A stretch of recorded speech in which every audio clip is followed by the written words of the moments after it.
আজকে সকালবেলা চলে এসেছি বারুইপুরে আমার ফার্ম হাউসে। আর এখন তো নাম হয়ে গেছে কেয়া পাতার নৌকা। প্রচুর মাছ দেখছি ঘোরাঘুরি করছে। দেখো দুটো বড়শি রয়েছে, দুটো বড়শিতে খাবার দিয়ে দিয়েছি। খাবার দিয়ে একটু দেখি কোনো মাছ ওঠে কিনা।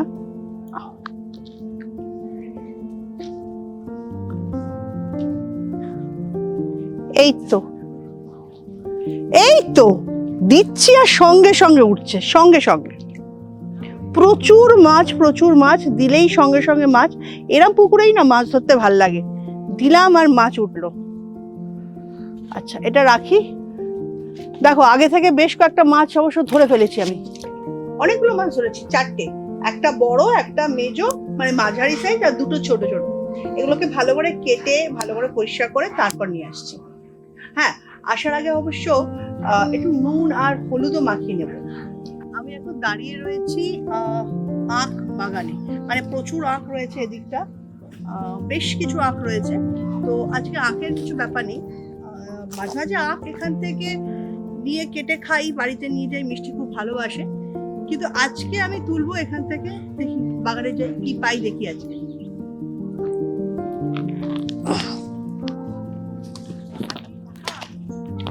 লাল শাক, এখানে তো প্রচুর শাক হয়েছে।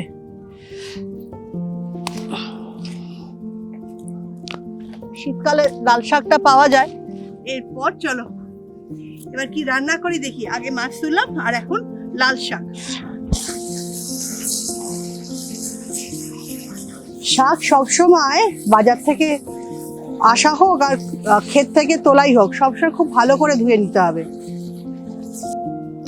এইগুলোকে আসলে ছোট ছোট করে কেটে নিচ্ছি, নেয়ার পর এটাকে ভালো করে পেস্ট করে নেব। আচ্ছা, রাখার জন্য আমি অবশ্য এটাতে রাখতেই পারি কাটার পর।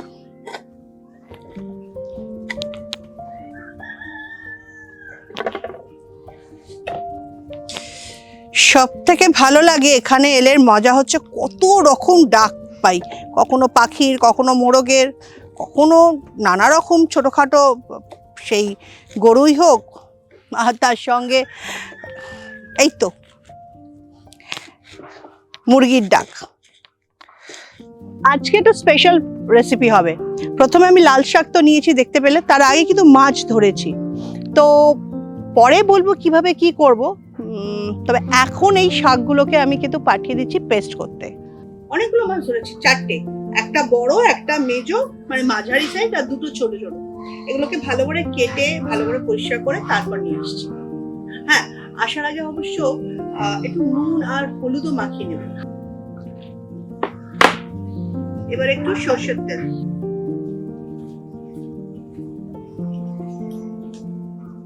এইবার তেলটা একটু গরম করতে হবে। আমি তো যতটা ইচ্ছা তেল দিয়েই দিই।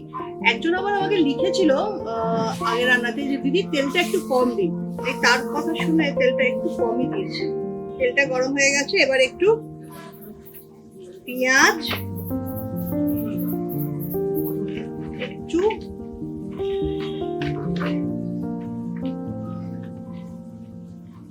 রসুন বাটা,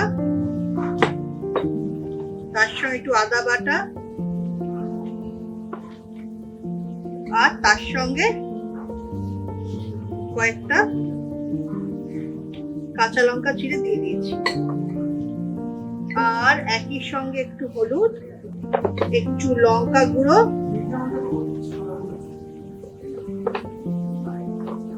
পরিমাণ মতো নুন, একটু জিরে গুঁড়ো,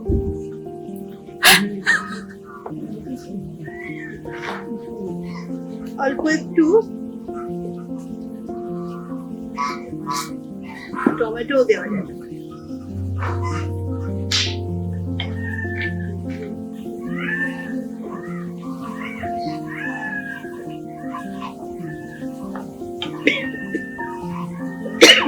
বাবা বেশ ঝাঁজ হয়েছে, একটু ভালো করে কষে নিতে হবে। আসলে যখন আমি এই বাগানে আসি সবদিনই যে সবকিছু পাওয়া যায় তা নয়, কখনো কখনো এটা ওটা সেটা, কখনো ডিম পাওয়া যায়, কখনো মাছ পাওয়া যায়, কখনো নানা রকম আনাজ হয় সেগুলো পাওয়া যায়। আর এখন শীতের মুখে তো নানা ধরনের সবজি বসানো হয়েছে, সবকটা সবজি এখনো বেশ তোলার মতো হয়নি, কিন্তু এই লাল শাক এই সময় কিন্তু খাওয়াটা ভীষণ ভালো, আর এখন পাওয়াও যায়। আমাদের বাড়িতে নিয়ম করে কিন্তু প্রত্যেকদিন কোনো না কোনো শাক হয়। আমি অবশ্য খাই, রোজ খাই না, রোজ খেতে ভালো লাগে না, দুষ্টু মিষ্টি তো একদমই খেতে চায় না, কিন্তু সেই জন্য একটা কথা ভেবেছি, একটা ভালো প্রিপারেশন করলে কেমন হয়, তাহলে বেশ শাকটাও খাওয়া হবে, আর তার সঙ্গে শাকের যে গুণাগুণ, লাল শাকের অনেকগুলো গুণ আছে জানো তো। যে তোমরা আমাকে বলো না যে চুল পড়ে যাচ্ছে, তোমরা এই শীতকালে যে লাল শাক আসছে সেটা যদি প্রত্যেকদিন খেতে থাকো, প্রত্যেকদিন না হলেও সপ্তাহে 2-3 দিন খেতে পারো। আমি একরকম রান্না দেখাচ্ছি, কত রকম রান্না হয়। লাল শাক কিন্তু কিডনির কার্যক্ষমতা বাড়ায়, তাছাড়া প্রচুর পরিমাণে ভিটামিন সি আছে। ভিটামিন সি আছে মানে জানো তো, স্কিনের জন্য ভীষণ ভালো। আর যাদের স্কিনটা খুব ভালো মানে ড্রাই হয়ে যায়, শুকনো হয়ে যায়, তারা কিন্তু লাল শাকটা রোজই খেতে পারে। ব্যাস মোটামুটি কষা হয়ে গেছে। এবার দেখো লাল শাক যেটা আমি নিয়েছিলাম সেটা কিন্তু পেস্ট বানিয়ে নিয়েছি, একদম পেস্ট।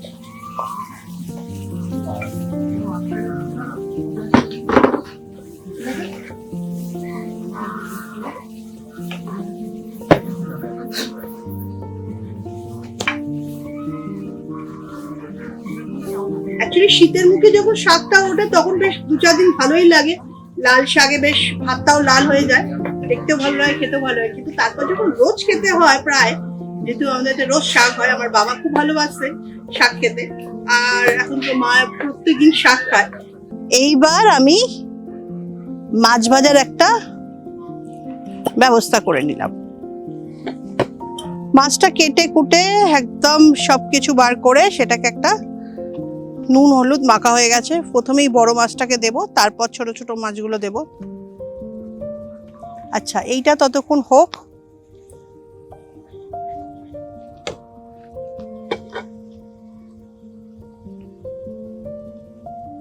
খুব অল্প মানে তেলে মাছটা ভাজবো। একটু রসুন, একটু কাঁচা লঙ্কা, একটুখানি পেঁয়াজ, আর একটুখানি আদা, আর একটু নুন, আর অল্প একটু শুকনো লঙ্কা। এইবার প্রত্যেকটা মাছের পেটে আর একটু তেল লাগবে।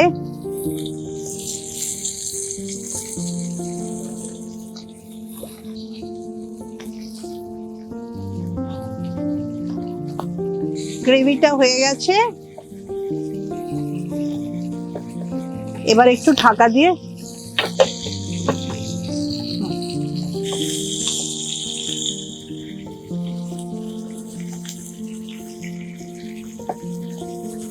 টাটকা টাটকা মাছ পুকুর থেকে তুলে এমনি ভেজে খেতে ভালো লাগে, আর তার পেটে যখন নানা রকম মশলা ঢুকিয়েছি, এটা খাওয়ার সময় একটু তো স্বাদ লাগবে বেশি ভালো। মাছগুলো মোটামুটি ভাজা হয়েই গেছে। এইবার এটাকে একটু হালকা ফ্রাই,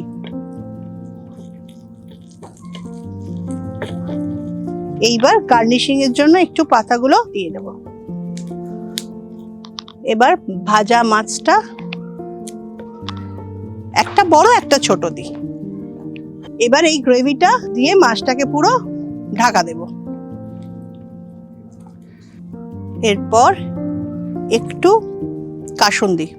এবার কিন্তু লাল শাক আর মাছের প্রিপারেশনটা কিন্তু একদম মানে খাসা হয়েছে। দেখো দেখতে খুব একটা বেশ খারাপ হয়েছে তা না, ভালোই হয়ে গেছে লাস্ট পর্যন্ত। প্রথমে একটু দেখে মনে হচ্ছিল কিরম কিরম হবে, কারণ আমিও তো প্রথম করছি, তো এখন কিন্তু একটু ঠিকঠাক লাগছে। তো এইটা দেখি আমার যেটা মনে হচ্ছে একটাই কথা, নাম শাক দিয়ে মাছ ঢাকা। কি কেমন হলো নামটা? আমরা তো সবসময় বলে থাকি যে শাক দিয়ে মাছ ঢাকা যায় না, কিন্তু আমিও মাছকে ঢাকতে পারিনি শাক দিয়ে, কিন্তু নামটা দিলে তো বেশ। আমি একটু খেয়ে দেখি কেমন লাগলো।